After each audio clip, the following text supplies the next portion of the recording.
Well, it seems the day has come for the Biden administration to own up to what it may have done. Why didn't it invoke the 25th Amendment? Why did Anthony Bernal continue to act as Jill Biden's chief of staff, possibly okaying all of these auto pardons? The chickens are coming home to roost, shall we say, on that. We're going to get to that story, everyone. Plus, Pete Hegseth, my former colleague over at Fox, he's calling out the media big time, including people at Fox. You're not going to believe the fireworks on this, as again, some of the intelligence on Iran is debated. I will say this, CNN's now caught scrambling, trying to apologize for one of its reports. We'll show you that. It's, well, typical CNN. And guess what? Letitia James, she's out of cash. Oh boy, she's really and truly up against it. Ladies and gentlemen, big show here on the Trish Regan show today. Big news coming for you. Please make sure you subscribe, share, like, all that good stuff. I will say this, Anthony Bernal is finding himself in just a little bit of trouble. This is the chief of staff, of course, for one Jill. I gotta be sure. Dr. Jill Biden's chief of staff, Anthony Bernal, is now getting called up by Congress because he was supposed to testify. They got some questions, fair questions, shall we say, in light of how Joe Biden seemed, and they want these questions answered. But Bernal has no interest, apparently, in actually showing up for these questions. And so Congress now is in a position where they have to subpoena him. And this is exactly what we saw Comer do today, putting out this subpoena. Do you see this? I got a copy of it right here. And along with a little tweet, making sure that everybody knew just exactly how much trouble Anthony Bernal might actually be in. Signed, sealed, delivered, Jill Biden's work husband. Whew, little dig there. Anthony Bernal must appear before GOP oversight. Let this subpoena send a clear message to Biden's inner circle. We will stop at nothing, he writes, to expose the truth about Joe Biden's decline and unauthorized use of the Autopen. So again, this is the guy that was kind of running the thing behind the scenes, because, if you're Dr. Jill's chief of staff, you got it going on. I mean, Dr. Jill had access to the president unlike anybody else, right? So if you have access to Dr. Jill, then you're the bomb. And this was Anthony Bernal. And so the word on the street, and you don't even have to go to Project Veritas and their undercover cameras for this. I had heard this. Everybody had heard this. In fact, even the New York Times, I think, put this one out. Anthony Bernal was running the show. So if Anthony Bernal was running the show, what was he okaying all the time? Was he actually Mr. Autopen himself? Was he effectively acting like the president? I don't think we elected one Anthony Bernal. We didn't elect Dr. Jill. We elected, as a nation, Joe Biden. So if Joe Biden was incapacitated and for whatever reason was not up to the task, why is it that they didn't come forward with some of this information sooner? I mean, we knew it. I knew it. You knew it. I mean, remember the where's Jackie? Jackie upstairs knew it. Okay? Jackie, by the way, God rest her soul, had passed away in a car accident months before. This is a congressional representative that he tried to thank while on stage. Where's Jackie? And I want to thank all of you here, for including bipartisan elected officials like Representative Governor, Senator Braun, Senator Booker, Representative Jackie. Are you here? Where's Jackie? I didn't think she was going to be here to help make this. Yeah. And then there was this moment. This was actually pretty telling for me because he slowed down so significantly, right? He slowed down when he was at G7. He tried to wander off to look at the parachuters, and Georgia Maloney, she's amazing. She caught wind of it right out of the corner of her eye, and she went over and she rounded him up and brought him back to the cameras. And if you look at this, if you're listening to this on Spotify, thank you for that. If you're watching on Spotify video, thank you for that. If you're looking live here as we are on YouTube at this moment, you can see how slow he is to put those sunglasses on. And that tells you something, guys. I'll tell you, it actually tells you a lot, because and we've talked about this before, if you've had a loved one that's been through that, you recognize some of those signs and symptoms. But one of the most alarming ones was for me when he was doing this economic event, and he seemed to be falling asleep. If you look at how slow he is and what he's doing there, he says, oh gosh, I shouldn't take questions. I'm going to get in trouble if I take questions. And then he doesn't quite seem to know what to do. This to me was really, really telling. You see him? I better not start the questions. I'll get in trouble. What's your message for Super Tuesday voters? Everyone please move this way. Super Tuesday said, do you have a message for voters? Thanks, come on. Thank you so much. Thank you all. Unbelievable. And he's just sort of staring off into space. He looks ill. He looks like he might actually pass out or that he might vomit in this particular moment. I mean, this was just unbelievable to me. So there were all of these things, okay, pointing to troubles all along. And yet, for whatever reason, everybody was there encouraging him. I mean, for goodness sakes, after that abomination of a debate, what did we hear from Dr. Jill? Joe, you did such a great job. You answered every question. You knew all the facts. And let me ask the crowd, what did Trump do? Lied! Unbelievable. Yes. Well, you know what? Now, her chief of staff is being subpoenaed, and he could actually find himself in jail. I mean, this is serious stuff, you guys. And the reason it's so serious is because do not forget, Peter Navarro went to jail. Steve Bannon went to jail. That's never the first option. But, when you get subpoenaed and you're supposed to testify, and this is, you think what you want about Bannon or Navarro and taking one for the team. I mean, the reality is they chose not to testify. So when you choose not to testify, you go to jail. Unless, of course, you're Loretta, what's her name? Remember the woman, the IRS? Was it Lois? Anyway, unless it was during the Obama administration and you have a split situation and the president can get you off. But you're looking at a Republican House, a Republican Senate, and a Republican president. So that means, Mr. Bernal, if you choose to not testify, then you're actually going to find yourself in the slammer, okay? I'm sorry, but that's how it works. It's pretty basic, and, if you have any questions about it, you can call Navarro, you can call Bannon, and they'll explain it. So you're going to have to show up, and you're going to have to answer these questions unless you want to actually be behind bars. And so that perhaps is the option that he's now looking at. I think it's really sort of just amazing that all this was going down and nobody was daring to ask the questions. I mean, we did here on this show, right? I've been telling you ever since 2020, you can't run that guy. Hey, Dems, if you had a couple brain cells, maybe you'd actually tune into the Trish Regan show and you'd find out what the other side is saying, and two, what would actually be sensible, because for whatever reason, you had the emperor has no clothes thing going on, and you kept insisting he was the greatest thing since sliced bread. In fact, I'm going to quote MSNBC, Joe Scarborough, who told us he was the best Biden ever. Oh yeah, and the Brzezinskis have known him forever, and I've known him forever, and he's the best Biden ever, except that he can barely stand, he can barely walk, he can barely put his sunglasses on when he's at G7, so I'm telling you, that's not the best Biden ever. No way, Jose, all right? So stuff went down. The guy could only be up, how many hours a day he only worked, and how many vacation days? I think he took the most vacation of any president. So he wasn't all there. And you got to ask yourself, what were they doing behind the scenes? And how do we make sure that that doesn't happen again? Both sides, right? If Donald Trump suddenly came down with what seemed to be some form of significant mental decline. And by the way, the same exact team, they were always going on about how Trump had declined so badly when their own president, their own team member had declined so badly. They were refusing to recognize it. If he was suffering from mental decline, obviously you would want J.D. Vance to step in. I mean, hey, look, I get it. Nobody wanted Kamala. Believe me, nobody wanted Kamala.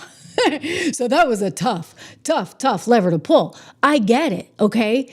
But who was this guy, Anthony Bernal, that we did not elect, who was Dr. Jill's chief of staff, calling all the shots, telling him to continue running when clearly he shouldn't have been running? Meanwhile, here's another question. What exactly was going down with all those pardons? Because some people, including the representative from Tennessee, Tim Burchett, are asking whether or not there were any pardons for sale. They had a history of that in Tennessee. He knows it well. And so, maybe he's a little guarded because of that, but he wants to know whether or not there was any money going on, back and forth, because you're talking about more than 8,000 pardons in one day. I mean, that's a lot of signatures, right? Well, Biden wasn't signing these things, guys. So how did these things get approved?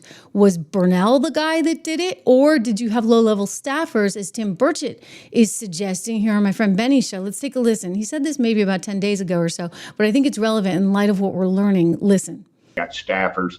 I would look Tennessee has had a history of this. We had a governor several governors ago. He's since passed away, but he sold pardons. You can look it up. His name was Ray Blanton. It made national news, and I mean they wrote songs, "Pardon Me, Ray," and it was a cash for clemency deal, and that's exactly what I think you're going to find out. You're going to find staffers that were able to take forms, get them, and run them through some sort of bogus legal system, and then they auto-penned them. And there's probably people out on the street that shouldn't be, but somebody got rich off that, and I think those people I hate to say it, but you'll see something probably horrible happen to some of those people because it goes up the chain. This is a very dangerous town to play games in. I have no direct proof of that, but I'm just talking about history.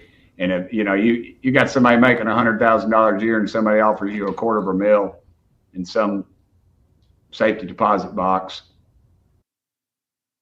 So then you take it? I don't know. So two kind of things to think about here. One, did you have low-level staffers that were getting paid to push things through? Two, was Anthony Bernal running the country? The whole time we're like, who's in charge? Like, really? Who's in charge? Because it clearly wasn't Joe. He didn't seem to know what day it was, right? In many, many situations. And that was all brought forward in that now infamous debate. And everybody had to sort of eat their words. And even Jake Tapper, I mean, well, gosh, he's a commercial little enterprise if I ever saw one, right? I mean, he was the guy who was like best Biden ever, along with Scarborough. He tore Lara Trump to shreds because she dared to say that Joe seemed to be declining, and he accused her of making fun of people with a stutter. She said, I didn't know Joe had a stutter. I don't think that's a stutter. I think that's mental decline. And Jake went on and on. We've played the soundbite here. You've seen that, okay? And then Jake turns around and says, oh gosh, that debate was bad. That debate was really, really bad. And now he's got to go. Of course, his buddy George Clooney must have told him. And then fast forward, he writes a book about it, about how the media didn't know what they were doing. Gee, we could have told you that, Jake. So here's the question. Who was in charge? Was it Barack Obama behind the scenes? I'm beginning to think not. I'm beginning to think it was this guy. Dr. Jill, right? She controlled access. Think about that. She was the access point to the president. And if you need the president to kind of sign off on anything, okay, anything, even just a nod or a thumbs up, you would have had to go through her, which meant you had to go through him. So there are a lot of really important questions that need to be answered right now. Meanwhile, other questions circulating about just exactly what has happened here vis-a-vis Iran and the damage that was done. So there's some different reports. And what I would just remind you of is everybody has a bias in this, okay? There are some people that want to say it's contained forever. And we know that, look, you can always rebuild, et cetera. So it's not necessarily realistic to say that. But it's certainly not realistic to say, we got nothing, which is what the media has been saying. I mean, unbelievable. I do recall as recently as Sunday morning, they were flipping out saying the president did not have the authority to do this, number one. And then, number two, they said, well, there's nothing there, right? I mean, there's nothing there. Remember what Tulsi said a few months ago? There's nothing there. So why on earth would we be doing this? That was their MO. And then as soon as this leaked report came out of the likes of CNN, which incidentally, one of the writers on this thing also wrote the bit about Hunter Biden's laptop not being anything but Russian misinformation, disinformation. Yeah. One of those reporters who's clearly hooked up with his deep state sources decided to write this little number saying that really, that not a lot of good was done here and they did not destroy the nuclear sites. I have seen myself intelligence suggesting otherwise, as has the president, as has the Secretary of State, as has the Secretary of Defense. So why is it that the media gets so stuck on this? I mean, keep in mind, like the flawed logic, all right, guys? Because hours before this report, they were saying, well, there was nothing there, right? There was nothing there. Why on earth would we be bombing? Because there was really nothing there. We didn't need to do this. Let's question his authority to do this because he doesn't have any intel suggesting there was anything there. And then they get this one and they said, oh, there was a whole lot there and they didn't get it. It's like, guys, make up your mind. I'll tell you this, the market's made up its mind. Look at how it's been soaring the last 4 days. We'll get to that in a second. But I'm only pointing out the inconsistencies that are really pretty darn spectacular that you're seeing in the media. Well, Pete Hegseth noticed these too, along with the president, along with Marco Rubio. And everyone's noticing this, okay? And he just let him have it. He totally let him have it. He actually let his former colleague at Fox have it too. We'll get to that. But first up, Pete Hegseth totally shredding the media over their inconsistent reporting, but not only their inconsistent reporting, their refusal to actually do any kind of, maybe nice reporting like, hey, think about these men and women that achieved this. Like, why not actually celebrate them a little? I mean, think about World War II days, back when we actually had war heroes, etc. There's none of that. It's all just immediately, how do we take down Trump? Because we have TDS on steroids. Here is Pete Hegseth, Secretary of Defense. How many stories have been written about how hard it is to, fly a plane for 36 hours? Has MSNBC done that story? Has Fox? Have we done the story how hard that is? Have we done it 2 or 3 times so that American people understand? How about how difficult it is to shoot a drone from an F-15 or 16 or F-22 or F-35? Or what it's like to man a Patriot battery? Or how hard it is to refuel midair? Giving the American people an understanding of how complex and sophisticated this mission really was. There are so many aspects of what our brave men and women did that, because of the hatred of this press corps, are undermined because people are trying to leak and spin that it wasn't successful. It's irresponsible. And folks in this room are privy to that information because of the proximity here in the Pentagon. It's an important responsibility. And time again, classified information is leaked or peddled for political purposes to try to make the president look bad. And what's really happening is you're undermining the success of incredible B-2 pilots and incredible F-35 pilots and incredible refuelers and incredible air defenders who accomplished their mission, set back a nuclear program in ways that other presidents would have dreamed. How about we celebrate that? How about we talk about how special America is, that only we have these capabilities? I think it's too much to ask, unfortunately, for the fake news. So we're used to that. But we also have an opportunity to stand at the podium and read the truth of what's really happening. And the reality is, you want to call it destroyed, you want to call it defeated, you want to call it obliterated, choose your word. This was an historically successful attack, and we should celebrate it as Americans. And it gives us a chance to have peace, chance to have a deal, and an opportunity to prevent a nuclear Iran, which is something President Trump talked about for 20 years, and no other presidents had the courage to actually do. Right? I mean, he's totally right. And I keep going back to this. Just look at what the market's telling you. Dow, S&P, NASDAQ, all flying. I mean, this is amazing, you guys. This is definitely being touted as a success, certainly by the international financial community that believes we're closer to peace. And yet you get the media just going bonkers with their little stories in CNN first and then in, New York Times and the rest of them all picking this up saying, oh, we didn't get anything. This was a lousy deal. We didn't get anything. I mean, come on. This was really, really interesting. So Pete also directed some of his fury, understandable, justified fury, at one of his former colleagues from Fox, who is the Pentagon reporter. Listen to her here as she's asking him questions, and he just levels her. He's like, you're one of the worst, Jennifer. One of the very worst. Watch. How many stories have been written about how hard it is to, fly a plane for 36 hours? Has MSNBC? Here, we're going to do it again. That all the highly enriched uranium was inside the Four Dome Mountain, or some of it, because there were satellite photos that showed more than a dozen trucks there 2 days in advance. Are you certain none of that highly enriched uranium was moved? Of course, we're watching every single aspect. But, Jennifer, you've been about the worst, the one who misrepresents the most intentionally. What the president says. I'm familiar. Report about the ventilation shafts on Saturday night. And in fact, I was the first to describe the B-2 bombers, the refueling, the entire mission with great accuracy. So I take issue with that. I appreciate you acknowledging that this was the first the most successful mission based on operational security that this department has done since you've been here, and I appreciate that. So Absolutely. we're looking at all aspects of intelligence and making sure we have a sense of what was where. Why not acknowledge the female pilots that also participated in this mission? The early messages that you sent out only congratulated the boys. So when I say something like our boys and bombers, see, this is the kind of thing the press does, right? Of course, the chairman mentioned a female bomber pilot. That's fantastic. She's fantastic. She's a hero. I want more female bomber pilots. I hope the men and women of our country sign up to do such brave and audacious things. But when you spin it as, because I say our boys and bombers as a common phrase, I'll keep saying things like that, whether they're men or women. Very proud of that female pilot, just like I'm very proud of those male pilots. And I don't care if it's a male or a female in that cockpit, and the American people don't care. But it's the obsession with race and gender in this department that's changed priorities. And we don't do that anymore. We don't play your little games. Yes, right there. Good for him. Because that is like taking you down a rabbit hole that's a complete waste of time.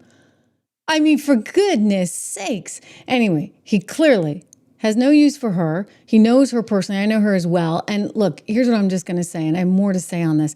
As a reporter, you always have to be very, very aware because somebody's trying to spin you someplace, somehow. Right? So you have to have your own compass. And I go in with a little bit of paranoia because I just assume somebody has an agenda. And so until I understand all sides, and I've read the documents myself, I'm not going to sit there and have an opinion that is just what somebody else wants me to have, should we say, in deep state. You got a lot of lousy journalists out there. You got a lot of lazy journalists too.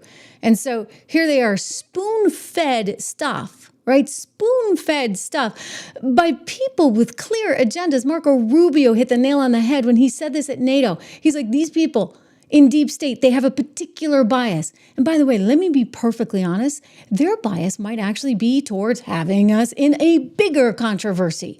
They don't care, right? Like maybe the bias is, oh, you didn't get it all, so we got to do even more. And then they play that with the media because they know as long as it's anti-Trump, the media will lap it up, right? And they'll do it all day long singing that chorus. But you got to understand who is the source of the info and most importantly, what that person's bias is. So, I'm going to show you some of the reports that suggest exactly the antithesis of what CNN is trying to tell you. But nonetheless, let me go first to Marco because the Secretary of State really outlined this well in terms of it's so critical to understand what the motivations of these particular people that are glomming onto particular sentences and highlighting that for the mainstream media that has only one desire, and that's to take down Trump. Stuff about the intelligence. This is what a leaker is telling you the intelligence says. That's the game these people play. They read it and then they go out and characterize it the way they want it characterized, and they're leakers. This is the game they play. So that's number one. Number two, here's a fact. The conversion facility, which you can't do a nuclear weapon without a conversion facility. We can't even find where it is, where it used to be on the map.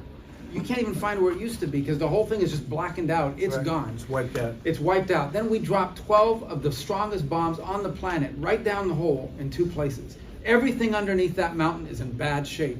And I refer you to the statement of the IAEA, Mr. Grossi. You know what he said? He said there was Iran, the way it looked the day before the attack, and what their nuclear program looks like now. 2 very different things. They are way behind where they were just 7 days ago. Now, anything in the world can be rebuilt. But now we know where it is, and if they try to rebuild it, we'll have options there as well. But all this leaker stuff, these leakers are professional stabbers. That's what they are. They go out and they read this stuff, and then they tell you what it says against the law, but they characterize it for you in a way that's absolutely false. There's no way Iran comes to the table if somehow nothing had happened. This was complete and total obliteration. They're in bad shape. They are way behind today compared to where they were just 7 days ago because of what the president did. And that's good, right? And clearly the markets are telling you that. So when CNN comes out with this little number, let's go back to it for a moment, saying they got intel suggesting something entirely different, you can understand the frustration of this administration. You have the IAEA assessment, okay, that says totally different place Iran is in today. Meanwhile, you've got another organization. This would be the International Institute for Science and Security. Let me just show you what they're saying. They're saying overall, Israel and U.S. attacks have effectively destroyed Iran's centrifuge enrichment program. It will be a long time before Iran comes anywhere near the capability it once had before the attack. That being said, there are residuals such as stocks of 60-20 and 3 to 5% enriched uranium in the centrifuges manufactured but not yet installed at Natanz and Fordo. These non-destroyed parts pose a threat as they can be used in the future to produce weapon-grade uranium. So that's one side of things. But then they go on to say, and this is really important because it does suggest here mission accomplished, that it is possible the Iranians tried to move the enriched uranium kept at the site, dismantling and transporting some of that installed centrifuges, or at least their rotor assemblies may have occurred. But this is a process that's complex and time-consuming and may have damaged centrifuges. And then this is critical, guys, okay? So here's what we had in the follow-up attack. Israel struck the site on the night of June 22nd, 23rd, reportedly targeting access routes to the facility in order to obstruct access to the Fordo site. But as yet, we are unable to confirm the imagery. What I would just say is that's actually pretty important. So not only were we able to take out what was there, but anything that might have been left over, apparently Israel was able to pretty successfully take that out, at least based on the imagery that we now have. And then this is important, okay? Because they're saying the time Iran would need to build even a non-missile deliverable nuclear weapon has increased significantly. I think this is critical for everybody. And this is like a very balanced report, okay? Very, very balanced. Like, we don't have to say win-win-win, although we did kind of win on this one. But we can be balanced here and still say the administration did a heck of a job, because here's that key sentence. The time Iran would need to build even a non-missile deliverable nuclear weapon has increased significantly. So take that, CNN. Okay? Like, that's a big freaking deal. And they just want to spin themselves up, and, you know, all the libs are running around saying, well, it didn't do anything. And I'm like, guys, if I recall, like 24 hours earlier, you were trying to say that there was no uranium there. Like, we didn't have anything we needed to take out, right? That was the story. Remember Margaret Brennan on CBS News on Sunday morning arguing with the Secretary of State, trying to say, but why would you do this? Because the intel report from Tulsi Gabbard back in March said they didn't have anything. Well, now that same crew over at CBS News and the rest of these places, they're spouting a totally different thing, because now they're saying, oh, we didn't get it. It's like, guys, you got to actually pick the side. I mean, the only side these people have is the anti-Trump side. And that therein lies the problem, right? It's all because they hate one person and one person only. Because you, and I mean specifically you, the press, specifically you, the press corps, because you cheer against Trump so hard, it's like in your DNA and in your blood to cheer against Trump, because you want him not to be successful so bad, you have to cheer against the efficacy of these strikes. You have to hope maybe they weren't effective. Maybe the way the Trump administration has represented them isn't true. So let's take half-truths, spun information, leaked information, and then spin it in every way we can to try to cause doubt and manipulate the public mind over whether or not our brave pilots were successful. How many stories have been written about how hard it is to, fly a plane for 36 hours? Has MSNBC done that story? Has Fox? Have we done the story how hard that is? Have we done it 2 or 3 times so that American people understand? How about how difficult it is to shoot a drone from an F-15 or 16 or F-22 or F-35? Or what it's like to man a Patriot battery? Or how hard it is to refuel midair, giving the American people an understanding of how complex and sophisticated this mission is. They're not going to do those stories because they don't want to celebrate this. And therein lies your problem. You have a media that is so biased against one person that they can't see the forest for the trees. Okay, take the bias away for a moment and actually look at what was accomplished. And you don't have to take my word for it, all right? I'm going to go back to the market, because the market's doing great. The market clearly believes that this was a success. And you know what? CNN needs to get its you-know-what out of its you-know-what, because they're just a bunch of bias silly people that want to put forward their own bizarre sense of reality that tarnishes Trump. And I'll tell you, the more they do it, the more the American people are just sick of it. I mean, they're now trying to sort of kind of apologize. This is unbelievable. So they got caught, right? They're caught with their pants down because, look, every other report is suggesting something entirely different than what their little intel is telling them. By the way, those reporters didn't actually read the report. No, they're going on sources that allegedly have read the report and then are like spinning something to them. It's all spin. They're not reading anything. They're just regurgitating a bunch of points that somebody wants to deliver. And you don't even know what the biases of those people that want to deliver, whether they're just anti-Trump, whether they want to drag us into something bigger. We don't know, okay? And so it's, one, illegal for them to leak classified information, and two, for these reporters to just take it, right? Like little lapdogs. Oh, and now we're going to spin this. And then everybody runs wild with it because they just want to hate on Trump. Listen, the markets are telling you something else entirely. Justin, thank you for your generosity. I'm going to get to some of your comments. In the meantime, take a look at that little guy.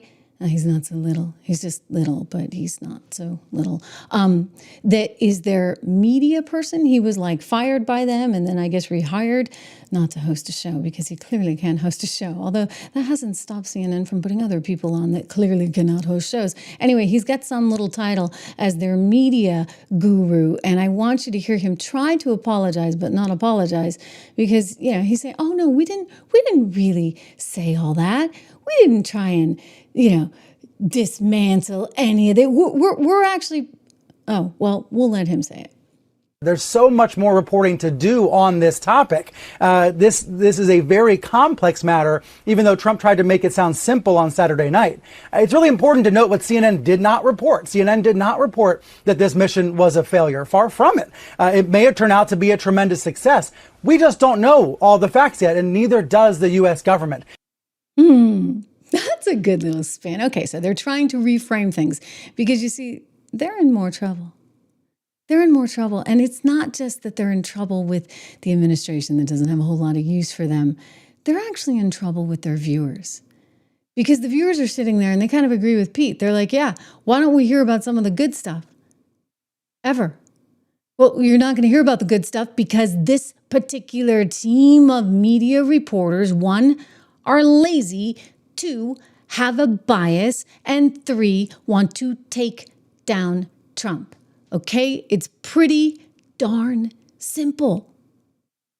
But the markets say something else, for goodness sakes. Wow. I mean, we're looking at 4 straight days of increases, okay? The market just keeps flying.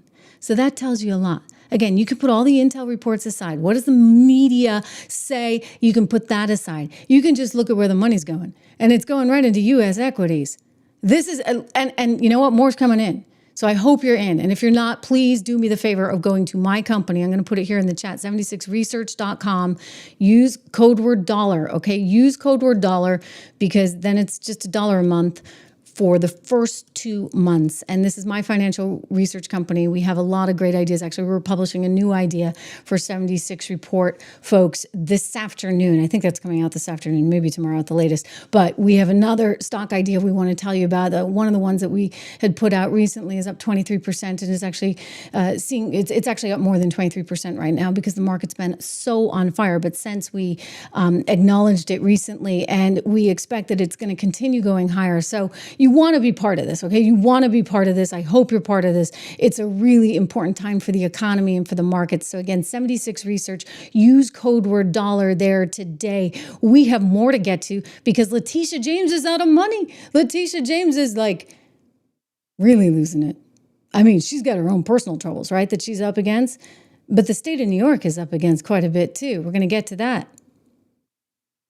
We're going to get to that. But first, quick word on oil because we've got oil prices up a little bit today. You know, I'll tell you this, oil's been coming down rather significantly. Oil's actually Ben, let me give you the quote on crude right now. It's at $65.50, so up about 0.9%. But I'll tell you, the other day, right, Monday, we were watching it together. It was down 8%. I was like, wow. And then the next day, on Tuesday, it was down another 5.5%. We saw it tick up a little bit yesterday, ticking up a little bit, 0.8% today, because, look, there's still some uncertainties here, and I understand and would expect this. I actually was surprised that it came down so much on Monday and Tuesday, but I think that gives you a certain amount of insight, guys, into, again, what the markets think. And the markets think this was a success. And look, we need oil, right? We need oil.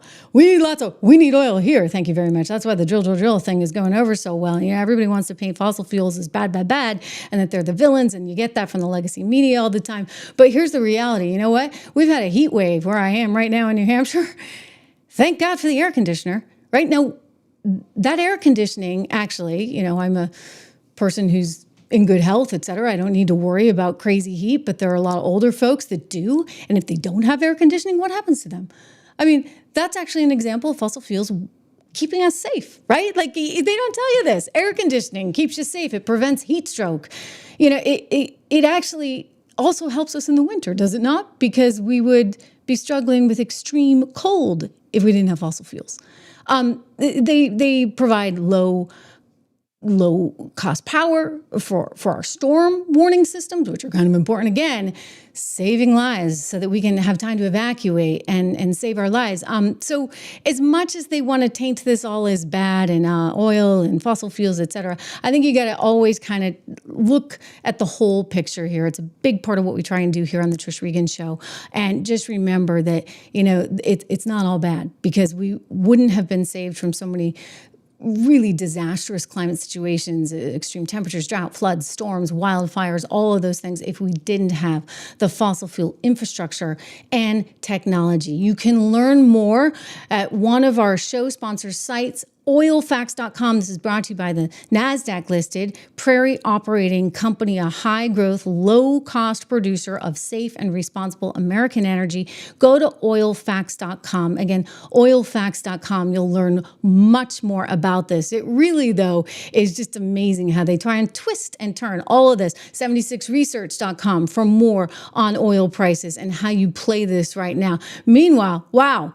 I mean, the media just keeps doubling down on this stuff. I would say, they're getting called out bit by bit, though. In the beginning, it was, he doesn't have the right, does he, to actually declare, quote unquote, war. He didn't declare war. This was an orchestrated strike. Listen to Mike Johnson, Speaker of the House. It is ridiculous for anyone to assert that the commander-in-chief, using his Article 2 power under the Constitution, should have to consult all the members of Congress, or even all the leadership in Congress, every time he has to make a decisive, quick action. I mean, that would not be feasible. So the idea that they're saying that what he's done is somehow inappropriate or unconstitutional is nonsense. None of them ever complained when Barack Obama and Joe Biden used the same authority to drop bombs all over the Middle East, all over the world. It's entirely inconsistent with their previous actions, and I think we call them on that hypocrisy.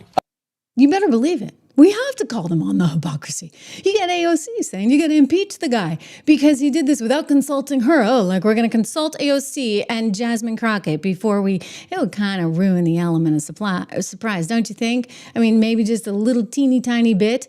Moreover, this is not actually a war. We are not at war. This was a strategic strike, and it's happened many, many times. I mean, go all the way back to the Reagan years, and we talked about this. HW, Barack Obama, you name it. This has been used before. So for them to try and call this out like this, it's once again just the hatred of one particular person. I got to tell you, it's getting old. Trump country is booming.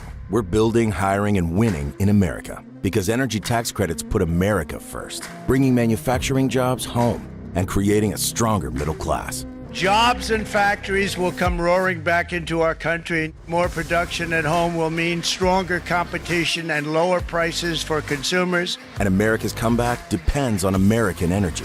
President Trump, keep what works. Don't repeal energy tax credits. Paid for by Built for America.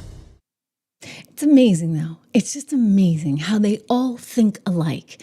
There are no independent thinkers in the media anymore. I mean, that's why you guys are over here, right? Because you want a little bit more perspective on things. You don't want to be spoon-fed some bit of nonsense by a couple of people in the deep state that have sources at CNN that they've cultivated. Oh, let me just tell you, CNN, you better actually work on your sources, because it was that, again, same reporter that put out the nonsense on the Hunter Biden laptop trying to tell us, oh, that whole thing was just nothing but a bunch of misinformation, a bunch of garbage. No. The FBI was actually investigating that laptop. That laptop was real. You all threw a giant fit. We remember the 51X spooks and all those hacks, those political hacks trying to do what they did. And you know who was involved in that too? Our former Secretary of State. Yeah, Tony Blinken. That was his idea. And he worked with Mike Morrell, the deputy director of the CIA, to put all this stuff together. It is mind-blowing, you guys. Absolutely mind-blowing. I mean, even, you know it's bad when even Joe Scarborough was trying to say, yeah, but maybe this was actually a good thing. Maybe this actually worked. And Hakeem Jeffries is having a hard time. Watch. Well, this has been the debate. We talked about it yesterday with another member of Congress. This has been debate going back 30, 40, 50 years. Obviously, Republicans were saying this after Barack Obama attacked Libya. Republicans were saying this with Bill Clinton in the 1990s on Kosovo. But if you're going to have a surprise attack with B-2 bombers that are going to be going over to Iran, striking their nuclear facilities, do you think it's a good idea to inform 535 members of Congress before that operation takes off? Well, the key here is what was the imminent nature of the threat that justified immediate military action and surprise military action. Right. If there was no so imminent the United threat, Nations, I'm curious if you're concerned, like the United Nations, a nuclear agency, the IAEA had said that Iran had already enriched uranium up to 60%. And as you know, the jump from 60 to 100% is negligible, and had enough enriched uranium for several weapons. Would you consider that to be a considerable enough threat to strike Iran under those circumstances? well, certainly it's a challenging situation, but one of the reasons why we need a briefing, Joe, is to have an understanding, was that enriched uranium even damaged, or was it removed by the Iranians prior to the strike? We don't know the answers to that question. It certainly is something that should be talked about, and the American people should be informed about the reality of whether it was a successful strike or not. In terms of the Iranian nuclear threat, I think we've all been clear that Iran can never be permitted to become nuclear capable. But the Constitution is not... Because again, you see how the story keeps shifting and changing. It's like, which is it, Hakeem? I get it. It's just, we hate Trump. We're going to go with that narrative. And whatever we can to take him down, we're going to actually, whatever we can come up with, we're going to employ that. Because it keeps shifting and keeps changing. Oh, did he have the authority? Oh, was there anything there? Oh, turns out there was a lot there, and he didn't get it all. I mean, come on. All right? Like... Yeah, think we're that stupid. I'm sorry. We're not. You know who might be, though? Letitia James. Yeah, we got to get to her. But first, another word from one of our great sponsors, Balance of Nature. Do we have Balance of Nature? Where did my little Balance of Nature thing go? Oh, well, we'll come back to Balance of Nature. It's your lucky day. We get to go to Letitia first. How about that? Letitia James, who, my goodness, is really and truly up a creek without a paddle because they got no more money in the state of New York. Yeah, Pam Bondi said, I'm cutting off the spigot. You guys, you got nothing because you don't play ball. You don't play by our rules. You don't actually follow the Constitution of the United States. And because you are at odds with us, we don't have to give you a dime. So Letitia is filing another lawsuit. Oh, she's all proud of this one. Really, really proud. She actually put this one out on Twitter, her sad little Twitter account. I'm just saying, she didn't get a whole lot of pickup on this, but it makes sense, right? Because actually, her constituency doesn't love what she's doing. You go out into the state of New York and there's a lot of support for one Donald Trump. She's only got a following in Manhattan. Okay, but here is what she put out. Let me show you right now. The Trump administration, she writes, has used a single sentence buried buried in the federal regulations to cut billions of dollars in critical funding, slashing from education to healthcare. And so she is suing him because of that, because you can't take away New York's funding. You can't take away Letitia James's funding. Let me tell you, this woman knows how to get her funding, shall we say. Right? Those allegations about the mortgage stuff, those are pretty serious. We'll get to those in a second. But here she is out on some little podcast, making the rounds in her friendly little territory places, saying she's all over this. Brand new sound this afternoon out from Letitia James, the AG of New York. Listen in. People are rising up and standing up against this government, petitioning our government that, in fact, this is not how we operate. This is not what we wanted. This is not what we voted for. Individuals who are demanding due process and individuals who are demanding that this federal government follow the rule of law. And so I am just really excited about all of the energy that I am seeing on the ground. And I'm also very proud of the fact that the one institution that's standing up and fighting back and holding this administration accountable are the courts. Well, the courts are actually standing up. The Supreme Court of the United States of America, as well as the Ninth Circuit Court. I mean, Letitia, along with 23 other states, decided to file a lawsuit against the Trump administration. They were joined by Colorado, Connecticut, Delaware, Arizona, Hawaii, Illinois, Maine, Maryland, Massachusetts, Michigan, Minnesota, Nevada, New Jersey, New Mexico, North Carolina, Oregon, and Vermont. I'm very happy not to see New Hampshire on there. Anyway, they filed this lawsuit, you see, because she's saying California should not have had its National Guard federalized by one Donald Trump. But you see, there is this ability for the President of the United States to actually federalize the National Guard. Title 10, U.S. Code 12406. Federal statute allows for the president to, quote, call into federal service members and units of the National Guard in such numbers as he considers necessary to execute the laws of the United States. And guess what? California wasn't executing the laws of the United States. You know who else is not executing the laws of the United States of America? That would be New York, okay? So now the feds are coming in. And yes, they're taking away the money. So Letitia's now filing another lawsuit. She's like, this is the one. This is the one. I mean, how many? I can't even keep up with them. None of them make any sense because they've already been refuted. I mean, she's out there. You saw Elon is taking her on, Elon Musk and X, because she wants all these rules and regulations surrounding what you can put on social media. And she wants to be the final arbiter of all that. And AOC's with her and Kathy Hochul's with her. And they're all like, you know what? We don't want misinformation, disinformation. We have to rein in the media. So we're going to put all these rules and regulations. And Elon's like, I don't think so. And guess what? He already fought that one in California and he won. It's already been decided, Letitia, by the Ninth Circuit Court of Appeals. I mean, sure, we can take it to all the way up to the Supreme Court if you really want to waste time and money. And guess what the Supreme Court will tell you? Yes, the President of the United States, thanks to Title 10, U.S. Code 12406, can actually call into service the National Guard. And you know what? The president can do this, and it's been done before. Just think George Wallace in Alabama, right? You weren't going to integrate the schools? Well, guess what? They sent the feds down. They nationalized the Guard there. And sure enough, George Wallace had no choice but to comply. And as much as I'm a believer in state rights, you know, there's some things where the state does not have the jurisdiction. And when it comes to things like immigration, no, they don't have the jurisdiction. Justin, thank you so much. And because they don't have that jurisdiction, guess what? She is increasingly up a creek without a paddle. Justin writing that Letitia's so broke when she goes to the pond. I don't understand the reference anyway. But yeah, she's out of money, okay? Like New York has no money. I don't think Letitia has any money. That's why she's looking for $10 million in the state budget to fight her legal bills. More on that in a second. But Elise Stefanik hit the nail on the head when she's like, wait, what are you guys doing? So this is another good one. They're taking $50 million of New Yorkers' money, okay, and they're putting it towards legal costs for migrants, many of whom have committed crimes and the administration is trying to take out of the country. By the way, the Supreme Court ruled on that one the other day too and said these lower courts cannot get in the way. So Letitia, I know you're so proud of your lower courts, but the lower courts keep getting turned down. Why? Because they have their own crazy TDS bias. And they're forgetting about the Constitution of the United States of America. And guess what?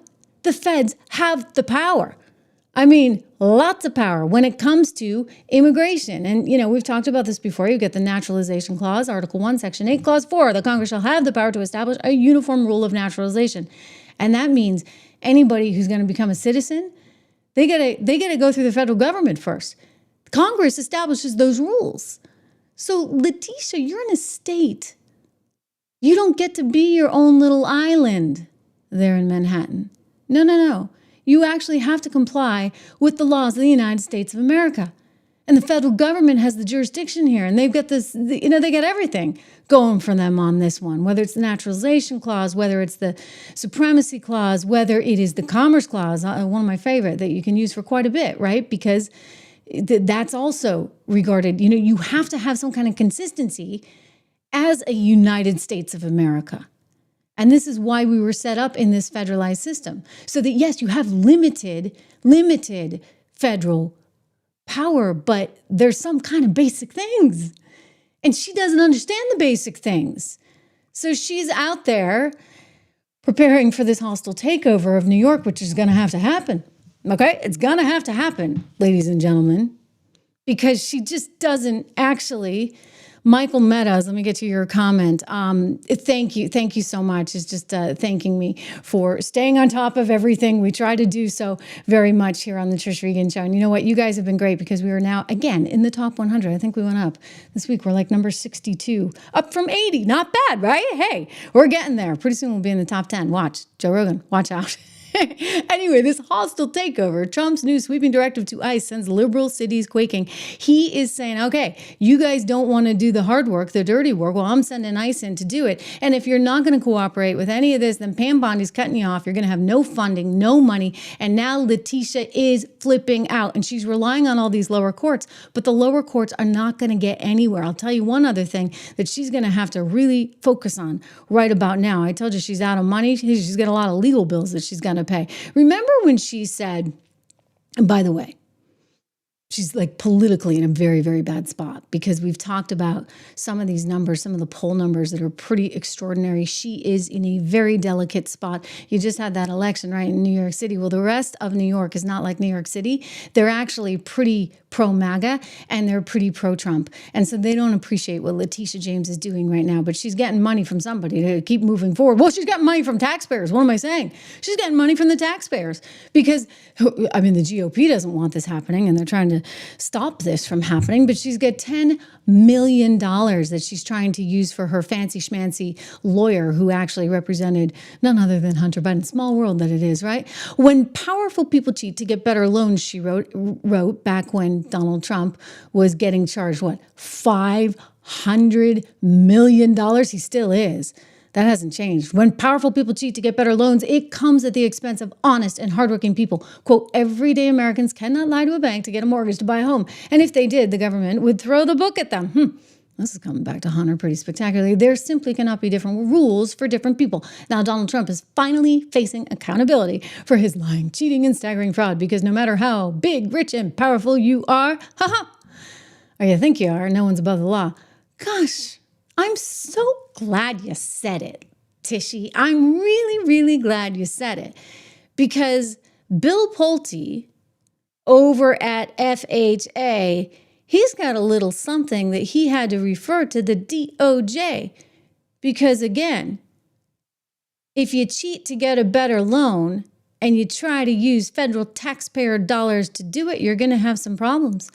And right now, judging at the evidence we've seen thus far, I think you're going to have a really hard time explaining all these allegations away. Here's Bill. Recommended that the DOJ investigate New York Attorney General Letitia James over alleged mortgage fraud. The AG, Letitia James, has responded. We don't have the video, but here's the quote. This investigation into me is nothing more than retribution. It's baseless. It has to do with the fact that on a power of attorney, I mistakenly indicated that I was a state of Virginia resident. And prior to that, I indicated to the mortgage broker that, in fact, in bold cap letters, that I am not a resident of Virginia and never will be. They just took the power of attorney and they're using that as a basis for enforcement of their investigation. Bill, do you know why she said she was a resident of Virginia on the power of attorney, if in fact she wasn't? Well, I know that we are mortgage experts, and we only refer things that we think are mortgage fraud, and we stand 100% behind the letter. I'll let the letter speak for itself. I do know, and I have seen some reports from that subject, from that subject's criminal defense lawyer, saying certain things. I'll leave it to the DOJ to correct various things. But again, when we see mortgage fraud, we are going to report it. When we see mortgage fraud, we are going to prosecute it within the confines of our duties. And we are not going to be intimidated by a subject's criminal defense lawyer. We are not going to be intimidated by a politician or just because you have an Esquire behind your name. We are not going to be intimidated by people. If we see mortgage fraud, we're going to do something about it. And I think that you're going to see us be taking this on in a big way. Mortgage fraud is a big problem. These companies are safe and sound, but where we see it, we are going to do something about it. And that subject's case is no different. Well, what are the ramifications of this now that you've referred this for criminality to the DOJ? Well, I would refer that to the DOJ. Again, as I say, we spend our days, we are mortgage experts. We are not politicians. I view this as an economic job. Obviously, the president can fire me at any time. So I guess in that way. But look, I look at this as an independent agency. We found the mortgage fraud, whether it be that particular subject or other subjects, and we work actively with the DOJ and different law enforcement. How do you like that? So when you apply for a federal loan, it's completely different than, say, what Donald Trump was doing with Deutsche Bank. And the reason why this is actually a criminal referral and she could find herself in a whole lot of hot water, including, frankly, jail, if this all proves out to be true, is that FHA loans are issued by the federal government, thereby being backed, of course, by U.S. taxpayers. And so in the case of Deutsche Bank with Donald Trump, that was just risking, say, Deutsche Bank's money. And Deutsche Bank said, I'll take that trade and I'll take it all day long. And guess what? I'd do it again and again and again and again because everybody made money.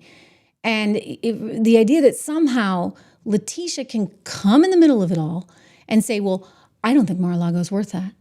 And I think, you lied on your square footage. By the way, it's up to the bank to do the due diligence.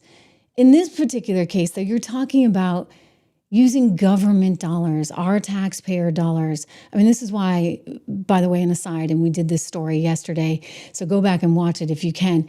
It's so bad that you have this socialist coming into New York City right now because take a look around the world. Anytime you put these people like a Letitia James, who's quasi-socialist, or the guy who just won in, or in New York City, or in AOC, et cetera, you find that there is a lot of corruption. And they're all out for themselves. They're all out for the government. They want the government to get bigger and bigger and bigger and bigger, right? Because as the government gets bigger, then they are the ones that have more and more of the power. Justin makes a good point. I'm going to add this to the broadcast, Justin. I'm just seeing what you're saying about, and thank you again for the generosity. You would think an attorney general would not mess up a power of attorney thing.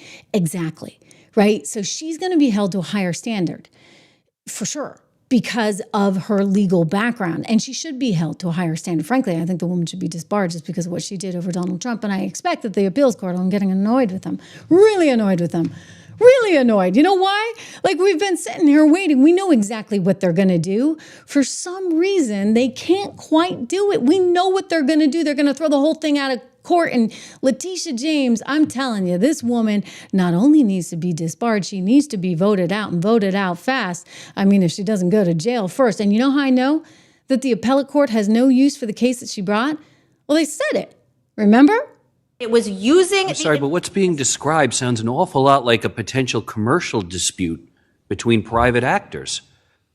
Well, to go back to the first question about whether there's other examples of this, there are other examples of this. In the First American case, the Attorney General brought a 6312 case where the transaction at issue was between a very big bank, Wells Fargo, and a professional appraisal firm. But it wasn't the concern there that the public would ultimately be negatively impacted and affected by what those corporate actors were doing. And that concern is here as well, because when you have hidden risks getting injected into the market, that hurts the market and honest participants in the market.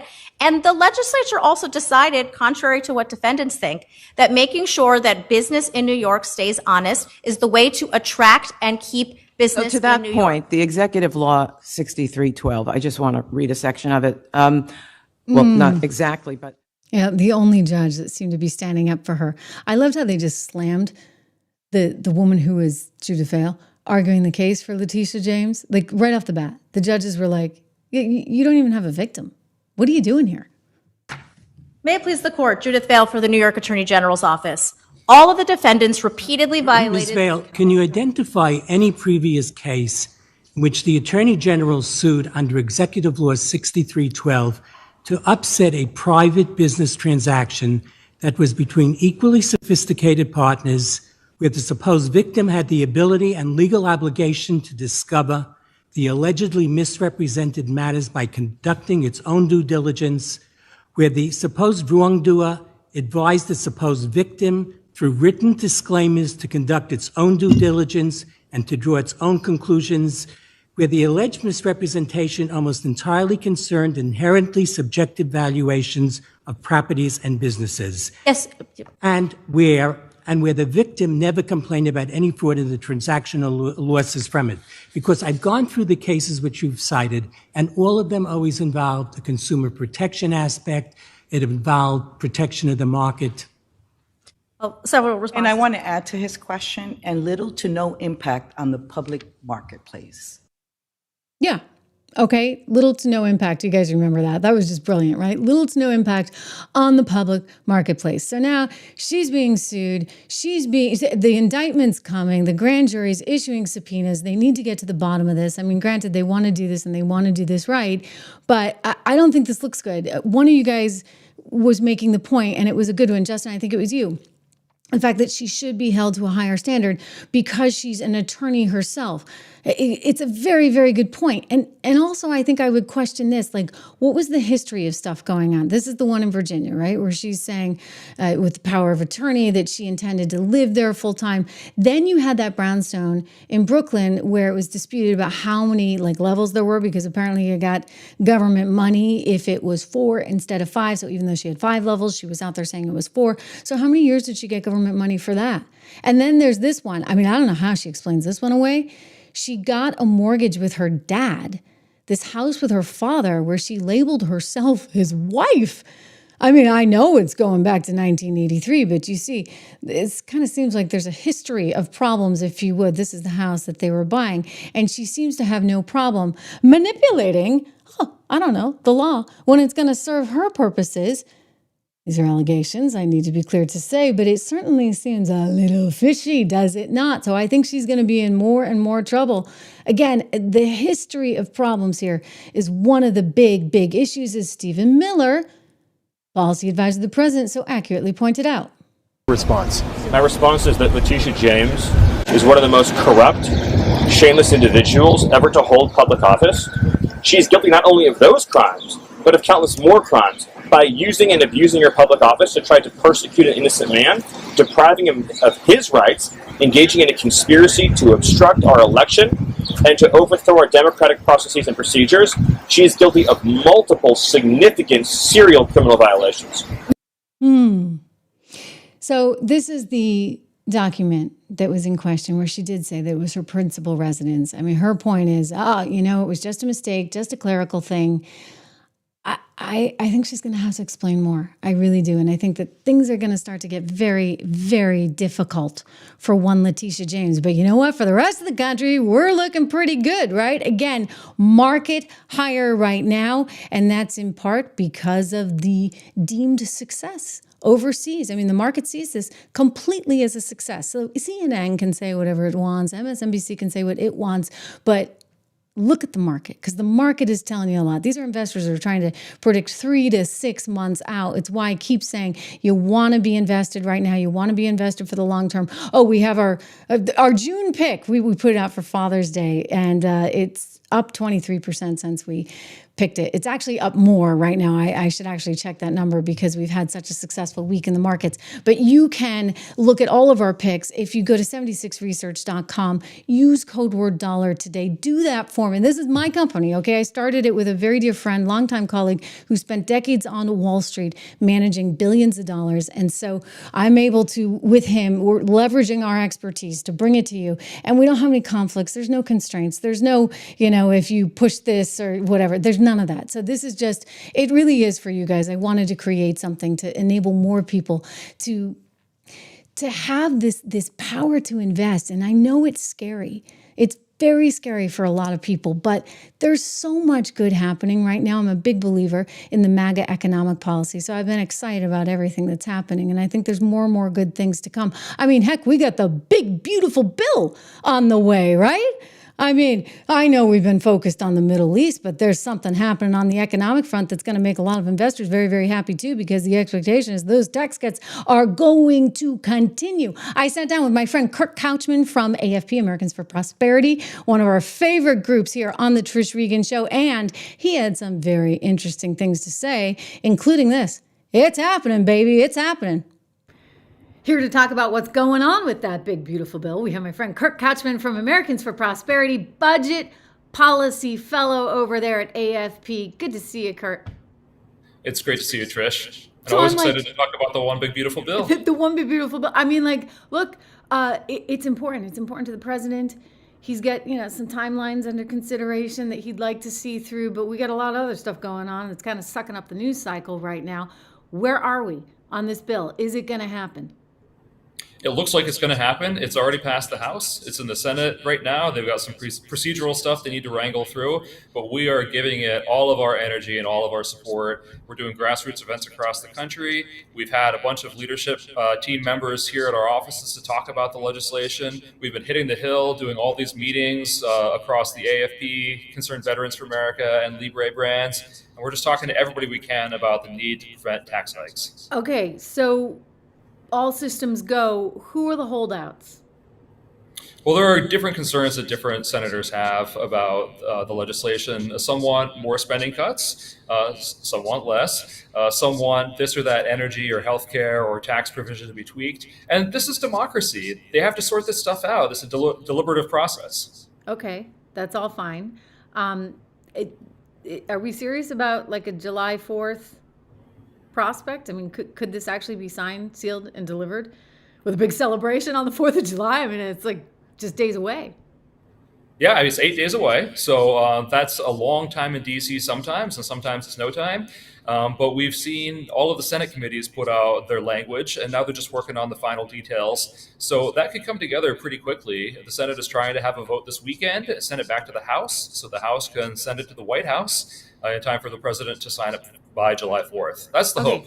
What happens if like it gets stalled again? I mean, just the what ifs, right? And I'm also thinking from a market perspective, because I think that the market wants this to happen as well. I mean, I think there's a lot of good stuff that come as a result of the tax cuts, and we want that to get signed in. And if taxes go up, like, I don't know what to tell you, because that's a whole other variable that I don't think the market has really priced in at this point. But give me the what ifs if it doesn't happen in 8 days.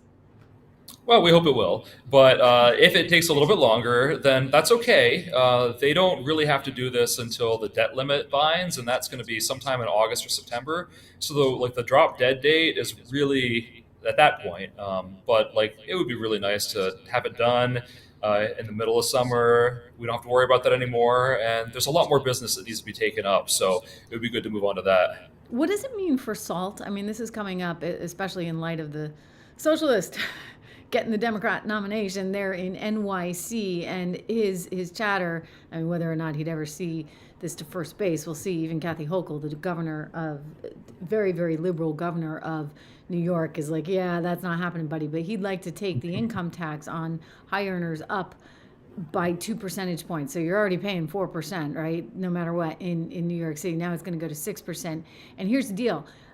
I mean, you used to be able to deduct that, right? I used to live in New York City. I mean, I paid a lot of money in both city tax and in state tax, but the good news was I could deduct it from my overall federal tax bill. And then they put in SALT and all those sort of high tax places like New York and California, when they kept saying, oh, this is like a gift to millionaires and billionaires. I'm like, well, not the ones that live in the blue states, thank you very much. I think they're actually very disadvantaged by this. This is why you saw this like exodus to Florida, and we may see more of that coming. But what would this mean in terms of SALT? What's your anticipation of what they're going to get through if this happens by, say, July 4th? Yeah, so SALT is the state and local tax deduction, and it essentially subsidizes high taxes in certain states. We don't need to name any. We know who they are. And so there is no constituency for this in the Senate. There's no senators, no Republican senators from those states. But there are some House members, and the margin is very narrow in the House. So the House had said, like, let's increase the amount that you can deduct to $40,000. And the Senate said, no, we're just going to keep it at 10. And so now they're in negotiations about what can actually pass. It's one of those things where there should be no deduction whatsoever for state and local taxes. It's a separate sovereign. It should be treated totally separately. But the politics are going to require something in the middle. I hear you. All right. So, look, they'll hopefully work it all out. One other thing I do want to ask about, and it's not related to this big, beautiful bill, but we got news this week that the Social Security trust fund, if you would, is going belly up 8 years earlier than we thought. I mean, that sounds like it could have some pretty devastating or serious consequences. Yeah, the trust fund's due to run out in 8 years in 2033. And what that means for Social Security beneficiaries is that your monthly checks would be cut by 23%. 23% every single month. A lot of people are living on the edge and cannot afford that. So Congress has to fix it somehow. And they don't really have the tools to do it right now, but we've been helping members of Congress build them so that they'll be able to take on that challenge and a whole bunch of other things facing us. Listen, you guys have a lot on your plate. I mean, and in the Social Security thing, there's a lot of fascinating approaches. I once went down to Chile and covered how Chile had privatized their Social Security quite successfully. There was a guy who was very popular with Cato, Jose Piñera, who had actually modeled this all out, and people had privatized accounts, and it worked actually decently. But there's a lot of creative ways to come up with it. But I think bottom line is people want to have something that is a safety net, and so when you tell them that safety net's going to be gone or their payments are going to get cut by 23%, that is really, really scary stuff. And it's a big, big deal. And, I know you guys have a lot on your plate and on your agenda, but that's another fascinating one that's coming up for sure. I would encourage people, I love what you guys do, and you're so grassroots oriented. And if viewers are out there and you're as dorky as me about this stuff, although I would say, Kurt, you may give me a run for my money. Oh, I'm definitely way dorkier. better Yeah, than no I question. do. If you guys want to wonk out on this, or you just want to get your community involved, go to protectprosperity.com. That's what you guys are using to kind of get the word out and see how you can be involved in your local community, because we need to care about this stuff. I mean, this is actually, as much as we focus on a lot of the sexier, quote unquote, sexier issues, this is the nuts and bolts of government. And this is what's going to determine, frankly, our success in the future.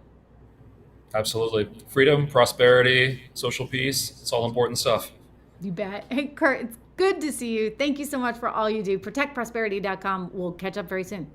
Sounds good. So very good to have Kurt on the show. But look, it's great that this would be a big victory lap for the president should this all happen. He's hoping for the 4th of July because you know what? It'll be a big celebration. You guys are asking what I'm going to sing on the 4th of July. I'll have to play my tunes again, right? Anyway, great to have you guys here. Remember, we are climbing. It's thanks to you. Hopefully we'll get to 1 million rather soon. We're coming up on 900,000 here on the channel. It's all thanks to your commitment and your generosity and you guys getting out the word. We are now again in top 100, climbing up all the way to number 62. Okay, so we're still got a ways to go. We can do it. I know we can. We got a lot of news to talk about. Listen, the mainstream media, they keep getting it wrong. They have TDS on steroids. We need to cut through all of that bias. That's what I've been trained to do, right? Think about investors. They have to cut through the bias. You can't listen to that spin. You have to know what's up. So it's a big, big part of my sort of devotion here on this show. And I know you guys are very interested in the truth as well. So very good to have you guys all here. We're going to continue the conversation live here on the Trish Regan Show tomorrow. Make sure you subscribe.